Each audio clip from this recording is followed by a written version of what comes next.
बिस्मिल्लाहिर्रहमानिर्रहीम। हदायत का ये सफ़र अब एक ऐसी मंजिल पर पहुंच रहा है जहां इंसान को सिर्फ सुनना नहीं, जागना भी पड़ता है। कुरान जितना आगे बढ़ता है वो दिल से सवाल करना शुरू कर देता है। अब तक हमने सब्र, यकीन और गौर व फिक्र के कई पहलू देखे, और आज इसी तसलसल में हम दाखिल हो रहे हैं कुरान पाक के 15वें पारे में। ये वो मरहला है जहाँ इंसान को अपनी जिम्मेदारी का एहसास ज़्यादा वाज़ेह होने लगता है। ज़िंदगी आर्जी है, मगर इंतखाब मुस्तकिल असर छोड़ जाते हैं। आइए खुद को सच्चाई के साथ खड़ा करें और दिल को इस पैगाम के लिए तैयार करें जो इंसान को संभालता भी है और झंझोड़ता भी। 15वें पारे में सूरह बनी इसराइल मुकम्मल और सूरह कहफ का बेशतर हिस्सा है। ये दोनों मक्की सूरतें हैं। सूरह बनी इसराइल मक्के के इब्तदाई दौर में नाज़िल हुई। नबी करीम सल्लल्लाहु अलैहि वसल्लम रात को सोने से पहले इसकी तिलावत करते थे और फरमाते थे कि ये मेरे कदीम माल में से है। ये सूरत मिराज नबवी के बाद नाज़िल हुई, इसलिए मिराज के जिक्र से इसकी इब्तिदा हुई। इस रात अल्लाह ताला नबी करीम सल्लल्लाहु अलैहि वसल्लम को मक्के से बैतुल मक़दस लेकर गए। वहाँ आपने तमाम अंबिया की इमामत की। वहाँ से आप आसमानों पर तशरीफ़ ले गए, जहाँ आपको अल्लाह ताला से बराह रास्त हम कलाम होने का मौका मिला। जन्नत दोज़ख का मुशाहिदा कराया गया और बहुत सी निशानियाँ दिखाई गई। इसी मौका पर नमाजें फ़र्ज की गईं। ये बहुत बड़ा मोज़ा था, लिहाजा अल्लाह ताला की पाकीज़गी के ज़िक्र के साथ इसका ज़िक्र किया गया। फिर बनी इसराइल का ज़िक्र किया गया कि उनकी हदायत के लिए तौरात नाज़िल की गई थी। बनी इसराइल को पहले से बता दिया गया था कि तुम लोग 2 मरतबा ज़मीन में फ़साद मचाओगे। चुनाचे एक दफ़ा हज़रत शुएब अलैहिस्सलाम को ईज़ा पहुंचाई तो बख्त नसर को उन पर मुसल्लत कर दिया गया। दूसरी दफ़ा हज़रत ज़करिया और याह्या अलैहिस्सलाम को शहीद कर दिया तो बाबल का बादशाह उन पर मुसल्लत हुआ। फिर बनी इसराइल के चंद वाक़यात ज़िक्र किए गए कि उन पर जो सख्ती आई वो उनके अमाल की बदौलत आई। ये बुनियादी कायदा बताया गया कि जब उन्होंने अल्लाह के हुक्म पर अमल किया तो इनाम के हकदार पाए, और जब सीधा रास्ता छोड़कर गुमराह हुए तो अजाब और सख्ती के मुस्तहिक ठहरे। तो जो भी नेकी करता है वो अपने लिए करता है, और जो सरकशी करता है वो उसका बदला पा लेता है। हर फर्द, कौम, कबीले और उम्मत के लिए यही असूल है। नूह अलैहिस्सलाम का जिक्र इस सिफ्त के साथ किया गया कि वो बहुत शुक्रगुजार बंदे थे। इससे शुक्र की अहमियत वाज़ेह होती है। कुरान की आमद का मकसद बताया गया कि यह सीधा रास्ता दिखाता है। इसकी हिदायत के बगैर सही रास्ता नहीं मिल सकता। मोमिन के लिए बशारत है और झुटलाने वालों के लिए वईद है। बताया गया कि इंसान भलाई की जिस तरह जल्दी करता है उसी तरह बुराई की भी जल्दी करता है, बद्दुआएं करता है, और ये इंसान की जल्दबाजी की वजह से है। इसके ज़रिए से उन लोगों की मजम्मत की गई जो गुस्से की हालत में बद्दुआएं देते हैं। अगर कबूलियत का वक्त हो तो बद्दुआ भी कबूल हो जाती है। जिसके लिए बद्दुआ की जा रही हो, अगर वो उसका अहल ना हो तो पलट कर देने वाले पर आ जाती है। इसलिए इस अमल से हमेशा बचना चाहिए।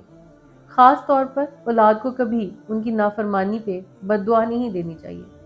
फिर कुछ बात क़यामत और अमाल नामों की गई। फरमाया, हर इंसान का अमल अल्लाह ताला ने उसके गले में लटका रखा है। ये किताब की सूरत में क़यामत के दिन हर किसी के सामने आएगा। हुक्म दिया जाएगा कि अब इसको पढ़ो और अपने इंजाम के बारे में जान लो। इसलिए ज़रूरी है कि अपना मुहासबा उस हसरत वाले दिन के बजाय दुनिया में ही कर लिया जाए। हदायत कबूल करने में इंसान का अपना ही फ़ायदा है। गुमराही का वबाल भी इंसान खुद ही उठाएगा, कोई किसी का बोझ नहीं उठाएगा। ये भी बता दिया कि जो दुनिया चाहता है उसे दुनिया में ही बदला दे दिया जाएगा। यानी जो दुनिया के फ़ायदे के लिए अमल करेगा वो दुनिया में ही फ़ायदा उठा लेगा, और आखिरत में उसके लिए जहन्नुम की वईद है। लेकिन जो आखिरत के लिए अमल और कोशिश करेगा उसकी कोशिश रायगा नहीं जाएगी। लेकिन इसके लिए ईमान शर्त है। अल्लाह दुनिया में मोमिन और काफिर सबकी मदद करता है, लेकिन आखिरत की मदद के लिए ईमान और अमल सालेह शर्त है। जो आखिरत चाहता है उसके लिए वहाँ बड़े दर्जात हैं। इस सूरत में अल्लाह ताला ने 14 नुकात ऐसे बयान किए जिनसे मुस्लिम मुआशरे की मुहज़्ज़ब शक्ल वजूद में आती है। चुनाचे फरमाया, इबादत सिर्फ अल्लाह की करो, और इसको अल्लाह ने अपने फैसले से ताबीर किया। सबसे बड़ा जुर्म यह है कि इंसान इबादत में अल्लाह के साथ शरीक करे। इसके बाद हिदायत की गई कि वालिदैन के साथ नेक सलूक करो। और ख़ास तौर से बुढ़ापे की हालत का जिक्र किया, क्योंकि उस वक्त औलाद जवान होती है और वालिदैन कमज़ोर। तो बाज़ औक़ात मसाइल पैदा होते हैं। औलाद को उस वक़्त नरमी से पेश आना चाहिए। हुक्म दिया गया कि उफ़ भी ना करो। अगर उफ़ तक कहना भी मना है तो फिर बदतमीज़ी की क्या गुंजाइश रह जाती है। चुनाचे बुढ़ापे में वालिदैन के साथ रहम और इंकसारी से पेश आना चाहिए, आजिज़ी का रवैया रखना चाहिए, बहस और मुबाहिसे से इज्तनाब करना चाहिए। साथ ये बता दिया कि जो कुछ दिल में छुपाओगे अल्लाह को वो भी मालूम है। फिर हुक्म हुआ कि रिश्तेदारों, मस्कीनों और मुसाफिरों का हक अदा करो, फजूल खर्ची से गुरेज करो। फजूल खर्ची करने वाले शैतान के भाई हैं और शैतान अपने रब का बहुत नाशुक्रा है। माल को ख्वाहिशात पर ज़रूरत से ज़्यादा खर्च करना या ज़रूरत पर हद से ज़्यादा खर्च करना फजूल खर्ची है। हदीस के मुताबिक माल ज़ाया करने वाला अल्लाह ताला को सख्त नापसंद है। यह हिदायत भी दी गई कि तंगदस्त की हाजत अगर पूरी ना कर सको तो नरमी से जवाब दो, बदइखलाकी ना करो, यानी झिड़को मत और ना ही बिला वजह बुरा कहो। कंजूसी और फजूल खर्ची दोनों से बचते हुए इत्तेदाल की राह इख्तियार करने का हुक्म दिया। ये दोनों सिफात नुकसान का सबब हैं। रिज़्क की तंगी और कुशादगी अल्लाह के हाथ में है। फिर फरमाया, औलाद को मुफलिसी और तंगदस्ती के डर से कत्ल ना करो। चुनाचे साबित हुआ कि औलाद के हकूक की भी पूछगछ होगी। जिना के करीब न फटको, ये बेहयाई का काम है। बगैर कानूनी जवाज के किसी को कत्ल मत करो। अब सिर्फ वली का इख्तियार है कि वो कसास ले या फिदिया कबूल करे, लेकिन इसमें भी ज्यादती से गुरेज करना चाहिए। नीज कहा गया, यतीम के माल में बेजा तसर्रुफ मत करो। फिर अहद और कौलो करार की पाबंदी का हुक्म दिया गया। इसके बारे में भी बाजपुरस होगी। वादा खिलाफी मुनाफिकत की निशानी है। नापतोल में कमी बेशी से मना किया गया। फिर एक बहुत बड़ा इखलाकी अदब सिखाया गया और बहुत ज़बरदस्त इस्लाह की गई कि जिस चीज़ का तुम्हें इल्म ना हो उसके पीछे मत पड़ो। साथ ही फरमा दिया कि कान, आँख और दिल से भी पूछ होगी। इससे पता चला कि बगैर इल्म के बिला वजह चीज़ों की बहस में नहीं पड़ना चाहिए। आखिरी हिदायत ये दी गई कि गरूर व तकब्बुर की चाल से बचो। अल्लाह के बंदों की चाल हमेशा मुतदिल होती है। इन सब हदायत के आखिर में फरमाया कि इन सब कामों की कबाहत अल्लाह के नज़दीक मुस्लिम है। फिर शिर्क की कबाहत बयान की गई और अल्लाह की पाकी बयान की गई। फरमाया, आसमान और ज़मीन में हर चीज़ अल्लाह की तस्बीह करती है, लेकिन इंसान को इसका इदराक नहीं है। उन लोगों और चीज़ों की कमतरी बयान की गई जिनकी अल्लाह के सिवा ये लोग इबादत करते हैं। जो लोग कुरान का इनकार करते हैं और आखिरत को झुटलाते हैं, उनकी बातिल ख्यालात का इनकार किया गया। उम्मत को ये अदब भी सिखाया गया कि मेरे बंदों से कह दो कि अपनी ज़ुबान से वही बात कहें जो बेहतर हो। हदीस के मुताबिक रब का बेहतरीन बंदा वही होता है जो अपनी ज़ुबान की हिफाजत करे। ज़ुबान के ज़रिए से ही शैतान लोगों में फसाद डलवाता है। हमेशा ज़ुबान की बेहतियाती से ही आपस के ताल्लुकात ख़राब होते हैं, लिहाजा हमेशा सोच समझ कर बोलना चाहिए। ये भी बता दिया कि रहमत और अजाब अल्लाह का इख्तियार है, वो अलीम और ख़बीर है। जो बस्ती भी हलाक हुई अल्लाह के गज़ब को दावत देने के सबब हलाक हुई। फिर आदम और इब्लीस का जिक्र किया गया। फरमाया कि इब्लीस ने अल्लाह ताला से क़यामत तक मोहलत मांगी कि मैं उसके बंदों को रास्ते से रोकूंगा। चुनाचे उसको मोहलत के साथ हर तरह की आज़ादी दे दी गई। साथ ये भी बता दिया कि जो उसका साथ देंगे जहन्नुम में जाएंगे और जो अल्लाह के खालिस शुक्रगुजार बंदे हैं उन पर उसका कोई इख्तियार नहीं चलेगा। रब की पहचान के लिए कुदरत की निशानियां जिक्र की गईं और इसके ज़रिए से तौहीद की दावत दी गई। बनी आदम की तकरीम का जिक्र किया गया और बनी आदम को अल्लाह ने हर चीज़ पर फौकियत दी और जो कुछ दुनिया में है वो इंसान के लिए है, इंसान उसके लिए नहीं है।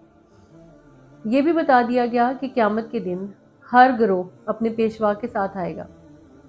अमामहुम का लफ्ज़ अमाम से है और इससे वो लोग मुराद हैं जिनकी पैरवी की जाए। इससे हरगिज़ ये मुराद नहीं कि क़यामत के दिन लोग अपनी माँ के नाम के साथ उठाए जाएंगे। ये महज एक मुहम्मल बात है जो हमारे माशरे में राइज हो गई है। उस दिन जिसका अमाल नामा दाएं हाथ में दिया जाएगा वो खुशकिस्मत होगा। किसी के साथ भी जुल्म नहीं होगा, हर चीज़ का वज़न होगा। जो उस दुनिया में हक के रास्ते से अंधा बना रहा वो क़यामत के दिन भी उससे महरूम रहेगा।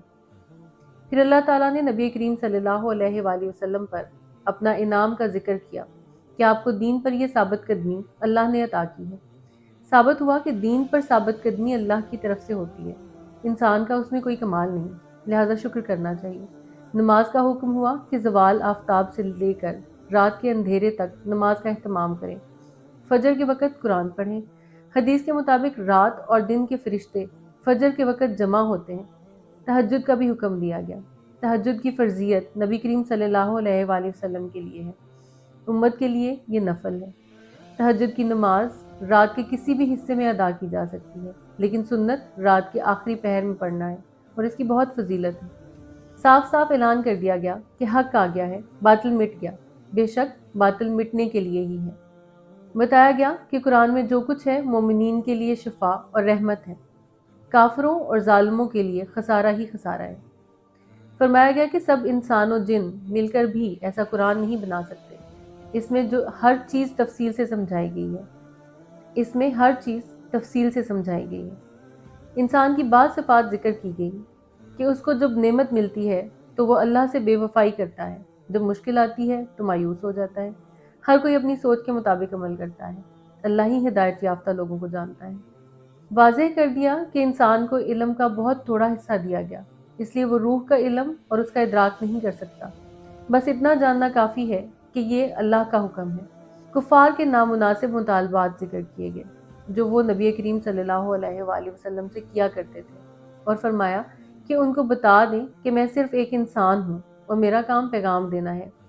یہ مطالبات اس لیے نہیں پورے کیے گئے کہ نبی کا کام کرشمہ دکھانا یا مسحور کرنا نہیں ہوتا، بلکہ ہدایت کی طرف بلانا ہوتا ہے۔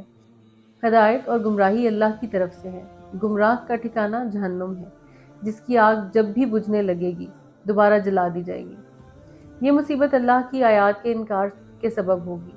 انسان کی تنگ دلی کا ذکر کرتے ہوئے فرمایا کہ رب کی رحمت کے خزانے اگر انسان کے پاس ہوتے تو وہ اپنے علاوہ کسی کو نہ دیتا۔ پھر موسیٰ علیہ السلام اور فرعون کا ذکر کیا گیا کہ فرعون اپنی نافرمانی کے سبب ہلاک ہو گیا۔ آخر صورت میں پھر قرآن کا ذکر ہے کہ یہ قرآن حق کے ساتھ بتدریج نازل ہوا۔ جو اہل علم ہے وہ اس کو سن کر جھک جاتے ہیں، اللہ کی پاکی بیان کرتے ہیں اور رو پڑتے ہیں۔ قرآن ان کے خشوع کو اور بڑھا دیتا ہے۔ ثابت ہوا خشوع و خضوع اور عاجزی اہل علم کے صفات ہیں۔ نبی کریم صلی اللہ علیہ وآلہ وسلم بھی قرآن کو سن کر رویا کرتے تھے، چنانچہ قرآن کو سن کر رونا اور اس سے عبرت حاصل کرنا اللہ کو پسند ہے۔ آخر میں ہدایت کی گئی کہ نماز کو نہ تو بہت بلند آواز سے پڑھو نہ بالکل پست آواز سے، بلکہ درمیانی راستہ اختیار کرنا چاہیے۔ اللہ کے سب نام اچھے ہیں، جس سے پکارنا چاہو پکارا کرو، اللہ ہر قسم کے شرک سے پاک ہے۔ سورہ الکہف یہ مکی صورت ہے اور نور کا سبب ہے۔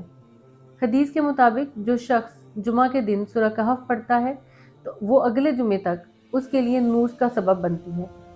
یہ دجال سمیت تمام فتنوں سے حفاظت کا ذریعہ ہے۔ اللہ کی تعریف اور اس کے ذکر سے اس کی ابتدا ہوئی۔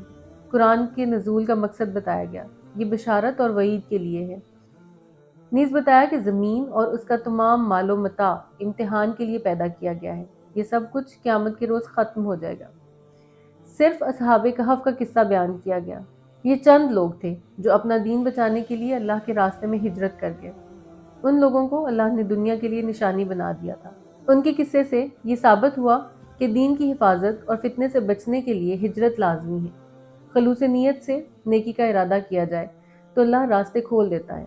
بلا وجہ بحث مباحثہ کرنا بھی ناپسندیدہ ہے۔ یہود نے کفار مکہ کو نبی کریم صلی اللہ علیہ وآلہ وسلم سے چند باتیں پوچھنے کو کہا کہ اگر وہ سچے ہوں گے تو انہیں یہ معلوم ہوں گی۔ چنانچہ مشرکین مکہ نے اصحاب کہف کے بارے میں آپ سے پوچھا تھا۔ آپ صلی اللہ علیہ وآلہ وسلم نے فرمایا کل بتاؤں گا، لیکن ساتھ انشاءاللہ کہنا ہماری سکھلائی کے لیے بھلا دیے گئے، اور 15 دن تک وہی نازل نہیں ہوئی۔ مشرکین نے آپ کا مذاق اڑانا شروع کر دیا۔ 15 دن بعد سورہ کہف نازل ہوئی اور ان تمام واقعات کے بارے میں بتایا گیا جو مشرکین نے پوچھے تھے۔ ساتھ ہی ہدایت کی گئی کہ جب بھی ہم ایسی کوئی بات کریں تو انشاءاللہ ضرور کہیں۔ پھر فرمایا اللہ کی بات بدلنے کا اختیار کسی کے پاس نہیں۔ اللہ کو یاد کرنے والوں کی صحبت اختیار کرنی چاہیے، اور ہدایت حاصل کرنے کے لیے کسی مرشد اور ولی کا ہونا بہت ضروری ہے۔ غافل شخص کی بات نہیں ماننی چاہیے، وہ اپنی خواہشات کا غلام ہوتا ہے۔ حق صرف وہی ہے جو اللہ نے نازل کر دیا۔ جہنم کی ہولناکی بیان کی گئی، اس میں جو پانی ہوگا وہ پگھلے ہوئے تانبے کی طرح گرم اور چہروں کو بھوننے والا ہوگا۔ جنت کی خوبصورتی یہ کہہ کر بیان کی گئی کہ جنتیوں کو سونے کے کنگن، باریک ریشم اور اطلس کے کپڑے ملیں گے۔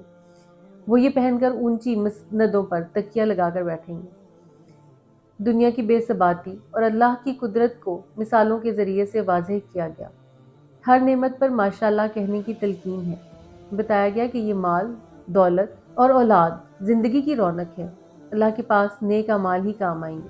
قیامت کے دن کی منظر کشی بھی کی گئی ہے کہ سب وہاں حاضر ہوں گے، ہر کسی کا نامہ اعمال اس کے سامنے رکھا جائے گا۔ مجرم جب اس کے مندرجات کو دیکھیں گے تو گھبرائیں گے کہ اس نے تو سب کچھ ریکارڈ کر لیا، کچھ بھی نہ چھوڑا۔